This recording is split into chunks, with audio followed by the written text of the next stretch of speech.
Hello again, everybody. This is Mr. Everything, and I'm coming at you with another Wargaming in miniature video. And what we're going to be doing here today is we're going to be taking one of these Sarissa Precision Limited laser cut models, the Old West Wagon D035. You can see it shrink wrapped right here. It's on MDF. It is laser etched. It looks very beautiful. Let's go ahead and tear it out of the packaging and let's get it out. Should go together pretty easy. These kits are pretty simple to put together. Now you can glue it together with a variety of different glues. I'm going to be using E6000, but I considered using my super glue. I even considered Elmer's glue because it is made out of MDF. But we've decided to go with E6000 today. I think it's going to give it a more sturdy, stronger hold. Super glue takes a little while to dry. I didn't want to wait that long. All right, I was looking for a way to open this, and so I got a X-Acto knife right here. Let me just cut the plastic close to the edge of the paper and start peeling. Got a little piece of paper here, and whoa, lo and behold, on the back side there is instructions. It's not really an instruction sheet, it's more like just a diagram of how everything goes together. And one wheel just popped out. It looks like they're fairly easy to pop out. The laser cut's really good. In the spokes, you see that there are these little wedges that haven't been fully popped out. I'm going to go ahead and pop those out. Stick them off to the side. I didn't know if I was going to need them for any reason. They probably clean most of these out already, but those were not cleaned out. Now I noticed on one side of the wheel you do have a couple of lines that, I don't know if you can see this, but there's a couple of lines. I'm going to point one out here. Right there. Every quarter of around the circle, every 90 degrees, there's a little line, and that line gives you the impression that there is like a metal thread or metal rim that goes around the wooden wheel. The inside does not have that. So we'll just go ahead and when we mount them, be sure to pay attention to that so that we can mount them properly. On the diagram here, it does show that those pieces are on the outside. Okay, clean these off. It's easier to pop it out through the top than it is through the bottom. So we're just going to pop all the pieces out first, and then we'll get started in assembly. So I got all the wheels out. I don't know why I'm still holding the X-Acto knife in my hand. Let me just go ahead and put that down.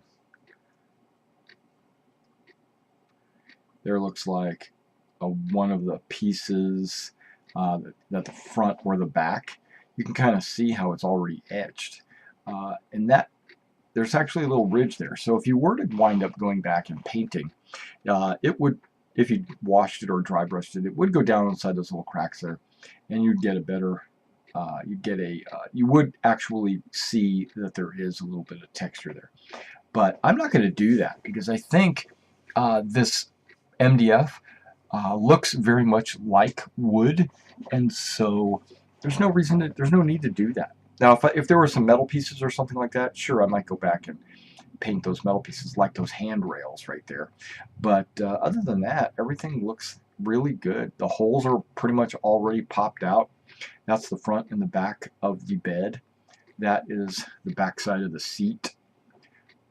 That is the seat. There's the other side to the bed.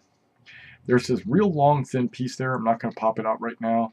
This is the frame. This frame is very fragile in the fact that it's smaller pieces, so I'm just trying to be very careful when I'm popping this out. I don't want to damage anything because it's not 100% cut. You have to kind of break the portions that they deliberately left uncut. And it comes out. And look at that. It's pretty good. Then there's the two shocks. One on the left, one on the right of the frame. Got those out.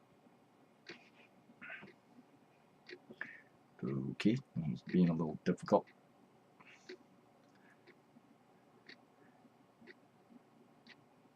I'm trying to go out the other direction. I said, okay, we'll just go back and forth until it finally does come out. There, it's up. And then there's one more piece. It's that long piece right there. That is not on the diagram of putting it together. I assume it just is part of the yoke that hooks onto your horses. But I'm not going to assemble that right now. And I hate to throw this piece of MDF board away. It's really nice. I can see maybe using the 4 sides because they're over 1 inch wide. I could cut those down, and they're over about 6 inches per side, so I could easily make like fences or walls or something and use those pieces. So I am going to save that in the future. Alright, now we take a look at the directions. The directions talks about there's only like 6 instructions right there. One says, you know, slot the end panels with the skirt, and then fit the side panels, then fit the frame, then fit the plank assembly on the frame, and then fit the wheels. Well, I'm not going to do it that way. I'm going to actually work from the bottom up. So we're going to do the frame first, and then we're going to work up to the plank, because I feel it's smarter to do it that way. Alright, so we take our frame here, and there on this we put a little bead, not a whole lot, but a little bead of the E6000 where I'm planning on placing the shock. That's the piece that supports the bed of the wagon. So we go ahead and put the shocks in. They're really just kind of like horizontal struts, or I think they're more like shocks. It probably would be leaf springs or something actually in reality. And I don't think it matters which way you point these, either forwards or backwards, but I'm pointing them all outwards because I want the most effect, the most, you know, I want it to be most impactful. Alright, so notice how that didn't really, that lays flat. Alright, now I zoomed in just a little bit so you can kind of see the work that I'm doing here. But there's the frame with the 2 struts on it right there. And then what's next? I think I'm going to do the body, the baseboard, the bed, and I'm going to put the front and the sides on. Looks like the fronts go on. And now the fronts are only detailed on one side. So again, I make sure I put that detail on the outside so that if you were to look at the model, you would see the detail on your closest edge. I just put a little bead of glue there. And I think I make a mistake, and I put thinking that I'm going to do both sides at once. I bead the other side. So I do the front and the back. I don't recommend doing that. Well, it would have worked fine, but because these pieces are tight, you do have to push on them. I think I took my finger and pushed on the back of the bed, and what wound up happening was I got glue in my finger. Right there, I just did it. I just realized, what the hell, I just need to pay more attention and not putting my finger on the glue. Oh, almost did it again. You saw my thumb. I was reaching for it. I almost did it. Okay, so then we get the other piece. Once I get the other piece on there, then there should be no issue with me closing, you know, applying pressure on both sides, because then I'd be applying it against the wood and not the glue. Yep, just like that. Got to snap them together, because a lot of times they fit very snug. You almost don't need to glue it, but I do. I would recommend gluing it. You don't want your model falling apart halfway through. Okay, so now we're going to do the sides. Alright, so these sides, there's going to be a front and a back, and then in the front they're going to have those little handrails for your driver, right? So we're going to put glue on the bead along the sides and the bottom. You really don't need to put a whole lot on here. Just enough so that when you press it together, it glues it nice and securely.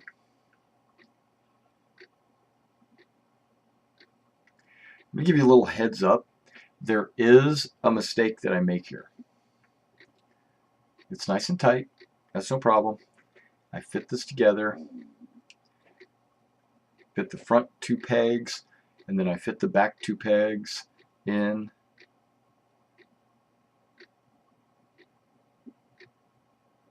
There you go, snap it in there. And I glue it, I tighten it up so that the glue grips it.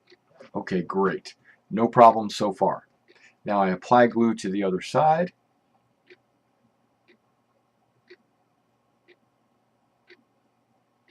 Which normally would be no problem at all. And then this is where the mistake is made. I line up the front with the front. Okay, that's no problem. Okay, got that, done. Then I put the outside, facing the outside, no problem, done. But then once I get it snapped together with the detailing on the outside, I realize that there's a piece. Yeah, that didn't want to snap together very tight, but as you can see, it's very tight. Okay, so that goes together really well.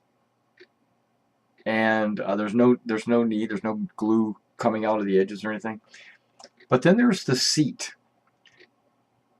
You got to put the seat in there for the driver.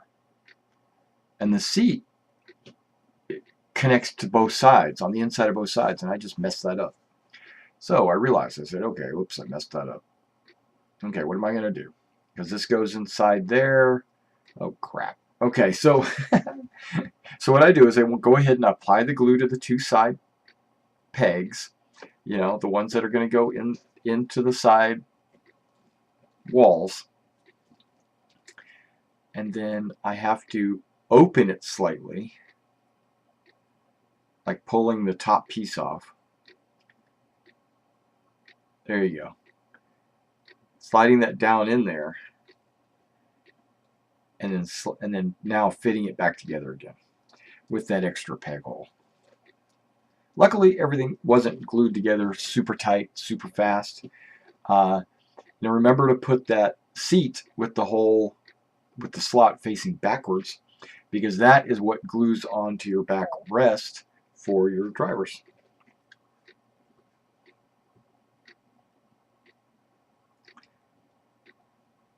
And I just put a little some on there, and then squeeze it together. Okay, so now the driver's got their backrest, they got their seat, the box carriage is all pretty much put together the way it needs to go. Perfect. So far it's coming together, looking really good. Looking really good. I'm impressed. Alright, so then what's the next step? Well, we got to glue it to the frame. Now I'm not sure what this piece is used for. I'm going to assume that I either glue it to under the frame and so it sticks out where horses would be mounted to the left and right of it, or maybe I glue it on the top where it actually fits in between the box frame and the bottom frame, or it's just an extra piece, or I don't know. So it's just an extra piece of MDF. It's just I assume it goes right here where I'm holding it, but I decide not to actually glue it on until, and I'll have to make that decision later on how I think that goes or where it needs to go. Yeah, you can see the wheels turning in my head. I mean, I don't know where that goes.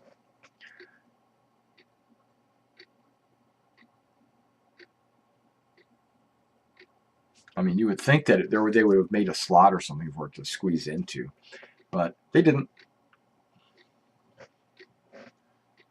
Maybe it's just an extra piece that's not supposed to be used. See, there's always that too, but I think that's where I'm going to put it. Yeah, I don't think I'm going to put it underneath. I think I'm going to put it on the top because, and I'll show you a reason why later, but once I put and I'm looking at the instructions, like, it doesn't show it anywhere.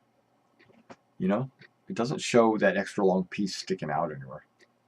Oh well, we'll just move on. Okay, so this top piece goes right there on top of there. So what I need to do is apply some glue to the frame.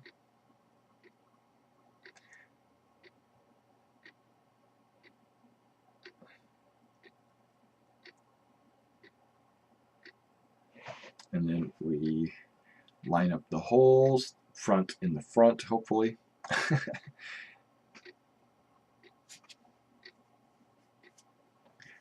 It should go together pretty easily. Snap, snap, and the front.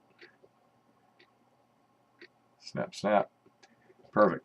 Now, one thing I do like about this whole thing is there's a gap between the frame and the box, and it's like I've never seen a wagon model go to that much detail in a wood model like this, or just a cardboard model or anything. And this is done very well. I think I might invest in some more of their buildings. I have to try to, and when I get those, I'll be sure to make those for you as well, just so you can kind of see. All right, so now these tires do have square holes. So I put a little glue on the spoke or the axle, and then I decide, am I going to put it in like this way or turn it 90 degrees and put it in that way. And what I'm doing here is I'm testing to see how tight it is, because it doesn't look perfectly square to me. It looked like it was at a rectangle, so it would fit tighter one way or the other. So I put it on where it fits like the tightest. And I don't think it really matters, because they look almost perfectly round, and the square, you know, once you put some glue in there, it's hard to see. And that's what it would look like on one side. You know, the wagon would look pretty good. Let's go ahead and get all the wheels on, and we can kind of take a look at it.